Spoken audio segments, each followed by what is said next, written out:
ஐயா, இன்றைக்கி பார்த்தீங்கன்னா ஜனவரி 25 மொழிப்போர் விடுதலை தியாகிகளுடைய நினைவு நாள். இந்த மொழிப்போர் தியாகிகளை பற்றி உங்களுடைய பார்வை நீங்கள் சொல்ல. மொழி, நிலம், அந்த இனம், இது மூன்றுமே ஒன்றோடு ஒன்று தொடர்புடையது. தமிழ்நாட்டிலே தமிழர்கள் இருக்கின்றார்கள். புதுச்சேரி என்கின்ற ஒரு மாநிலம் இருக்கிறது. அது பிரெஞ்சுக்காரர்களுடைய கட்டுப்பாட்டில் இருந்தது. ஆனாலும் கூட அவர்கள் தமிழ் மொழிக்கான போராட்டத்தை முன்னெடுத்தார்கள். தமிழ் நிலத்தோடு தங்களை இணைத்து கொண்டார்கள்.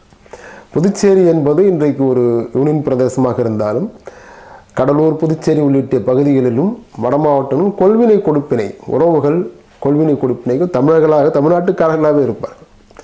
அப்போது இந்த இன ஓர்மை, ஒரு நிலப்பரப்பை சார்ந்த ஒரு ஓர்மை உருவாகி கொண்டிருக்க அந்த சூழலில் தான் இந்தியாவிற்கு இது ஆபத்து. நாளை அமையவிருக்கின்ற இந்தியாவிற்கு ஆபத்து.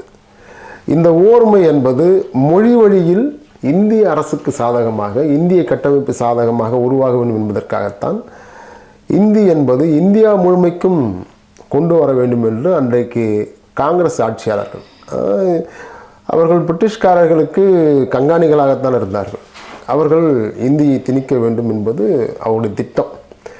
அந்த அடிப்படையில் தான் தமிழ்நாட்டிலே ராஜகோபாலாச்சாரியார் உள்ளிட்ட காங்கிரஸ்காரர்கள் அன்றைக்கு 1935களிலேயே கட்டாய இந்தியை கொண்டு வந்தார்கள். கட்டாய தமிழ் என்பது இன்று வரையில் தமிழ்நாட்டில் இல்லை, அன்றிலிருந்து. ஆனால் கட்டாய இந்தி என்பதை கொண்டு வரும்பொழுது அதை எதிர்த்து ஒரு மொழி போராட்டம் கிளர்ந்து வந்தது. இந்த மொழி போராட்டத்திற்கு தலைமை தாங்கியவர்கள் சாமானிய மக்கள்.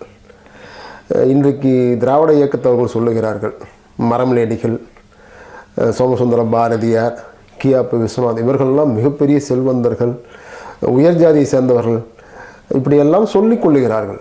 ஆனால் மொழி போராட்டத்திலே செத்துப்போன நடராசன் ஒரு சாமானிய ஒரு கூலி தொழிலாளி, தாளமுத்து சாதாரண ஒரு மனிதர்.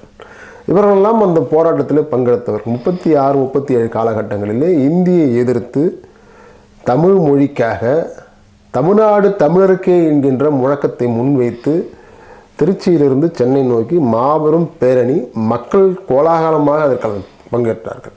அதுதான் இங்கே சென்னை சீரணி அரங்கம் இருந்தது. அது சீரணி அரங்கம் அன்றைக்கு சென்னை கடற்கரையிலே மிகப்பெரிய ஒரு மக்கள் கூடுகின்ற இடமாக இருந்தது. அந்த இடத்திலே ஒரு மொழிக்கான போராட்டம், ஒரு இனத்திற்கான, ஒரு நாட்டிற்கான போராட்ட முழக்கமாக மாறிவிட்டது.